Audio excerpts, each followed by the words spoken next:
幽霊だとか、運命だとか、信じるか信じないかは別として、偶然とか不思議なことはあるんだって、還暦近くにもなればわかります。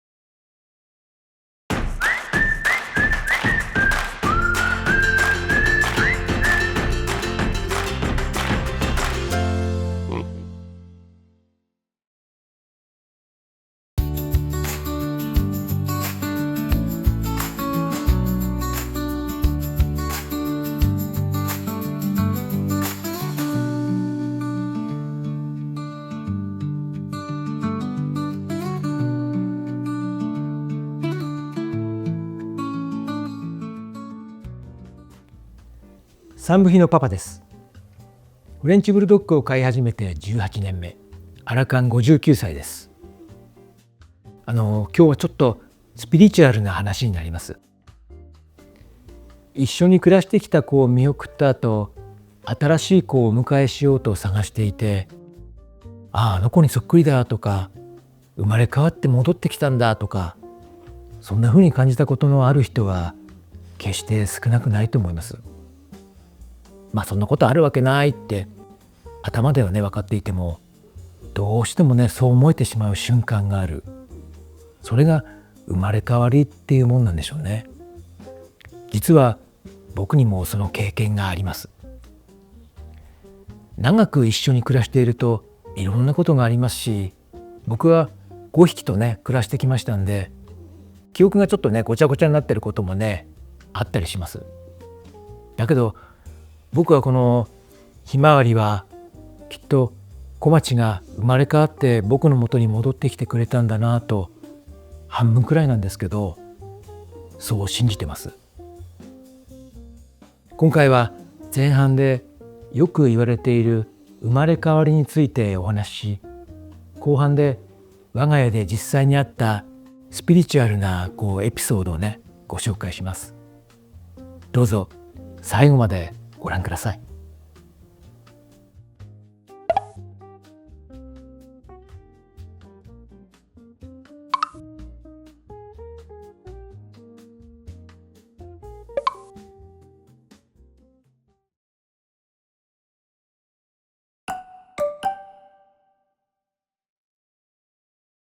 生まれ変わりっていうのは昔からいろんな国で語られてきてるみたいです。これは犬に限らず人もそうですけど、魂は一度きりじゃなくて何度も姿を変えてこの世界に戻ってくる。なんかね宗教的ですけど、そんな考え方はね世界中にあるみたいですね。僕もね若い頃はねそんなのねあるわけないだろうって思ってました。でもフレブルとね18年も暮らして何度か見送って何度もねお迎えして、そういう時間をね重ねていくと、やっぱりどうしても説明できないことってね確かにあるなって感じます。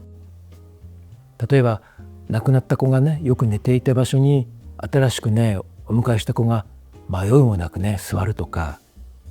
前の子が好きだった散歩コースを教えてもねいないのに選んでね歩き出すとか、あとはその子だけがね持っていた癖とか、甘える時のね声の出し方とか、目が合った時のねなんていうんですかね、じーっとね見つめる感じみたいのがねふと重なる瞬間がねあります。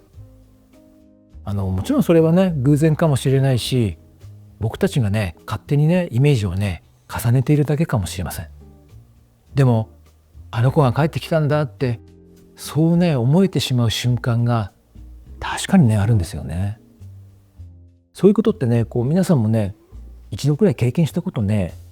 ありませんか？どうやらスピリチュアルのね世界では、魂っていうのはね家族を選んでね生まれてくるとかね言われてるんですね。そしてもう一度ね会いたい相手のところに戻るっていうふうにもね言われてるそうなんです。僕はねそれを完全に信じてるわけじゃないんですけど、亡くなった子の気配がねふとね部屋の中にね戻ってきたようにね感じる時や、新しい子のね中に前の子のね続きみたいなねものをね見つけた時って科学でもね説明できないし、理屈でもね割り切れないですし、そういった第六感みたいなところでなんかねまだ前のことねこうつながってるのかななんてね思ったりねします。生まれ変わりをね信じるかどうかはね本当に人それぞれです。一緒にね暮らしてきた思い出のねこう記憶っていうのがあるんで、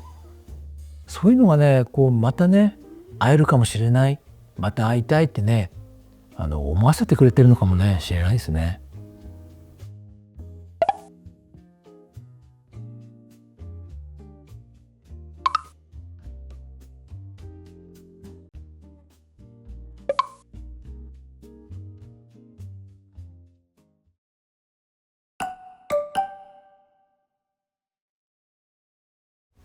我が家のスピリチュアルなエピソードを2つご紹介したいと思います。まず1つ目ですけど、僕はお嬢を10年前に見送って、その時っていうのはねだいぶ落ち込みました。思い出してはね泣いてしまってどうしようもねなかったですね。でそれは妻もね一緒でした。でこれなんかのね情報でね家にねしばらくねペットの気配っていうのはね残るんだよって書いてあったんです。でそれをねそうなんだと思って気にしてね暮らしてたんですけど、そういうのはね全くねなかったんですよね。だからよく2人で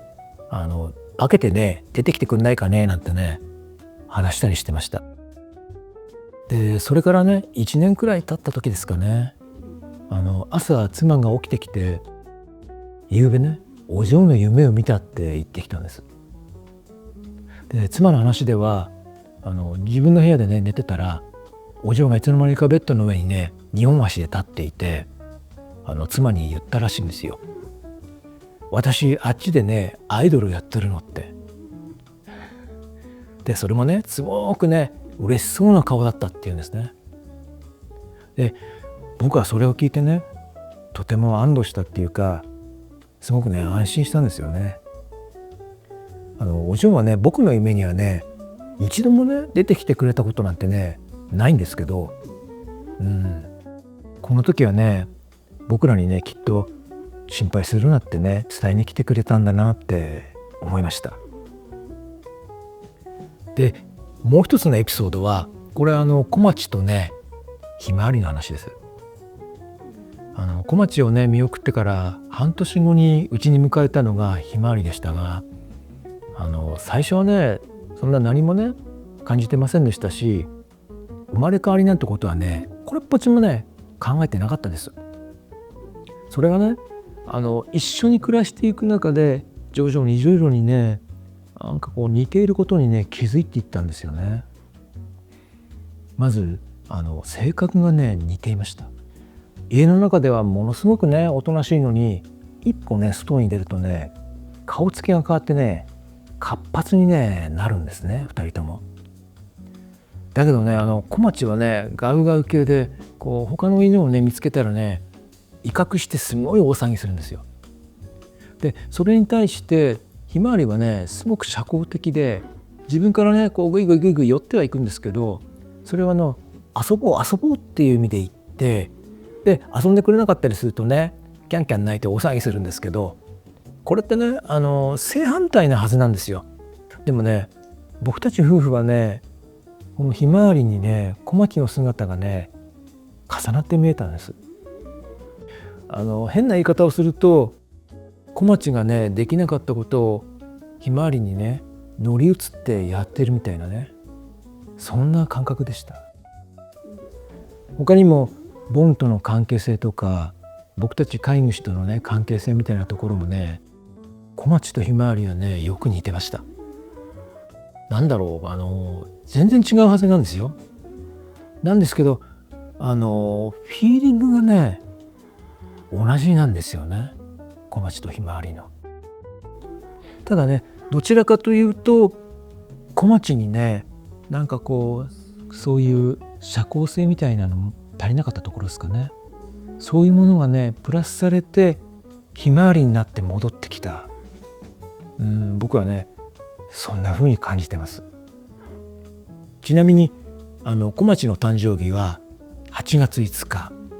で、ひまわりがね9月6日なんです。小町の誕生月と誕生日にそれぞれプラス1するとひまわりの誕生日になるんです。まあこれはね関係ないかもしれませんけど、そんなこともねあるんだろうななんてね、おかしいですかね。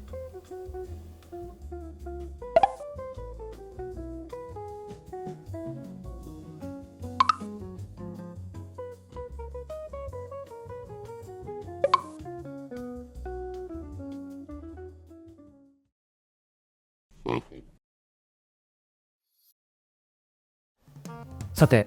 今回はスピリチュアルな話になりましたが、いかがでしたでしょうか。この生まれ変わりについては多分僕の中に小町を一人で行かせてしまったっていう思いがずっと残っていて、もしかしたらそれがひまわりを見るときにね小町の姿を重ねてしまってるのかもしれません。